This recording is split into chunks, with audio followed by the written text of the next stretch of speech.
history repeats itself, and those who does not learn from its lessons are doomed to repeat it. Ang nangyayari po sa Pilipinas sa kasalukuyan ay nangyari na mahigit ng 2,000 taon ang nakararaan. Yan po ay dito sa kasaysayan ng pagpatay kay Julius Caesar. Anong kaugnayan nito sa nangyayari sa Pilipinas at anong pagkakapareho nito? Pag-aaralan po natin ngayon. Ito po muli si Attorney Mike Operario.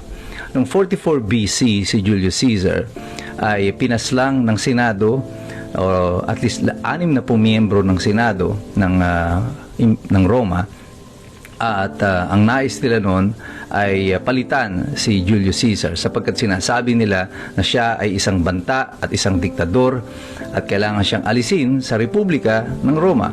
Inaasahan nila na ang taong bayan ay papanig sa kanila sa kanilang ginawa at sa kanilang husay na magpaliwanag, mabobola nila ang mga Romano. At ganoon niya ang kanilang ginawa. Tulong-tulong sinaksak nila si Julius Caesar 23 beses. At pagkatapos siyang patayin, sila ay lumabas sa Senado, nagpaliwanag sa mga tao at naglakad pa sila at inaanunsyo sa mga tao na malayo na ang Roma.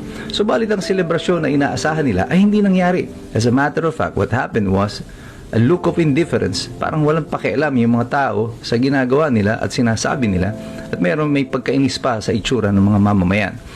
At nakarating na ang balita na ito sa mga general ni Julius Caesar, mga sundalo na loyal pa sa kanya.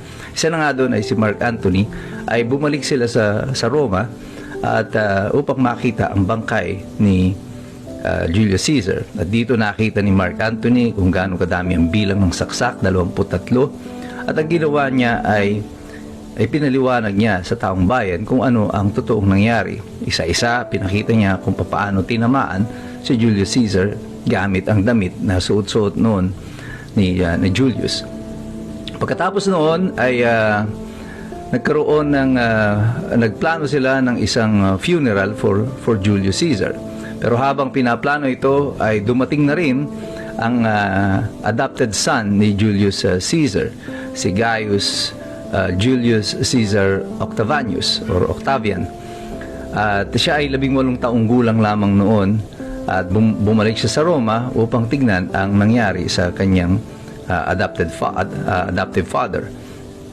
At nung nagkaroon na ng paglilibing kay Julius Caesar, isang makasaysayang event happened.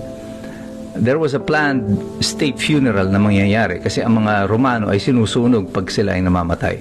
Pero nung nagpuprosesyon na, hindi na na-contain ng mga tao ang kanilang galit at kinuha nila ang bangkay ni Julius Caesar, kinarga nila ito sa paligid ng Roma, pero hindi nila ito dinala doon sa designated na lugar kung saan susunugin ang bangkay. Bagkus, nag-riot noon ang mga Romano, naggawa sila ng sarili nilang pagsusunugan kay Julius Caesar doon mismo sa town center malapit sa Senado kung saan siya ay pinaslang. At pagkatapos noon sinunog ang bangkay at nagkaroon ng malaking riot. And this triggered the civil war in Rome. Naghati-hati eventually na ang mga sundalo nila Mark Antony at saka nila Octavian ay pumasok sa Roma at nagsilikas ang mga senador na pumatay sa ama ni Octavian.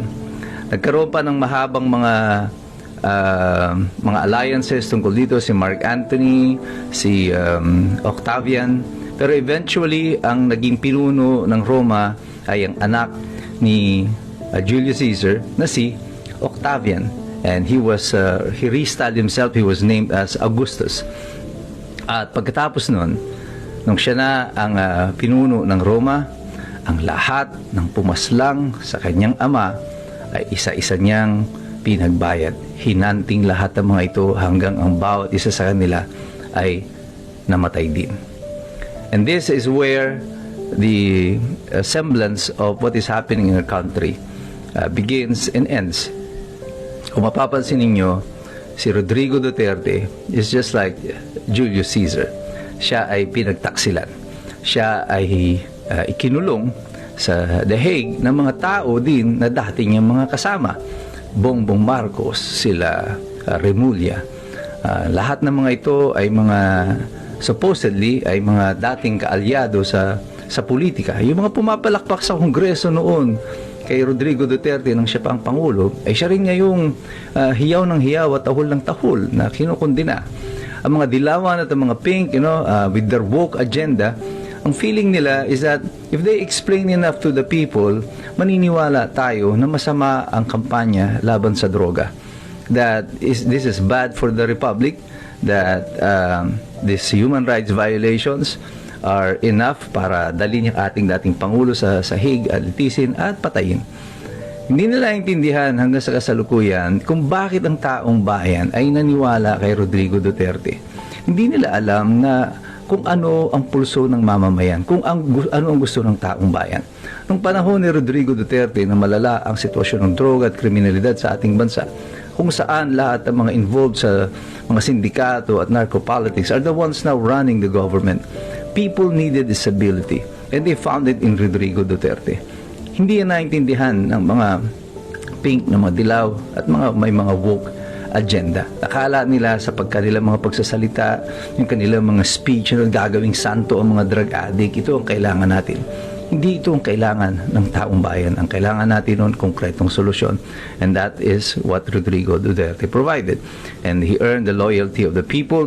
80% approval rating niya when he was out of office. Even up to today, nasa 77% ang kanyang approval rating habang siya ay nakakulong sa Hague.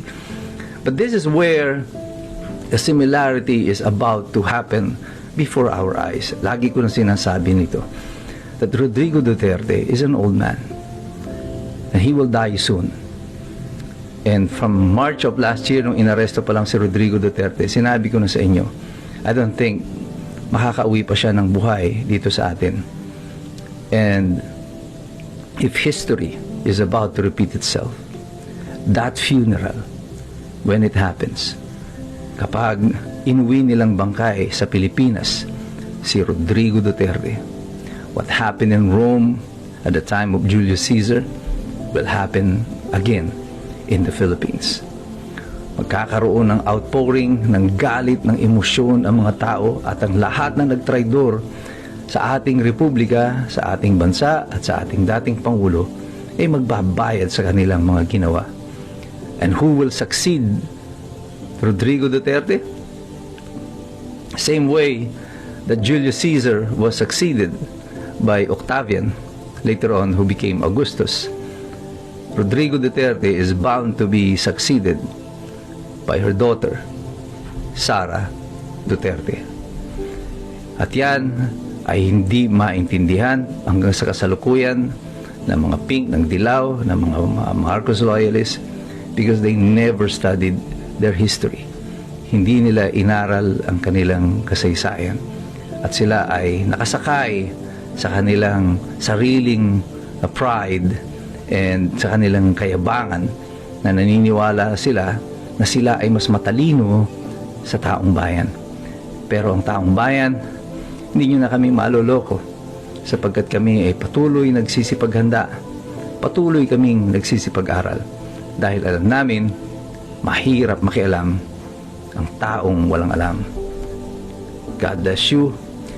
God bless us all. Mabuhay ang Republika ng Pilipinas.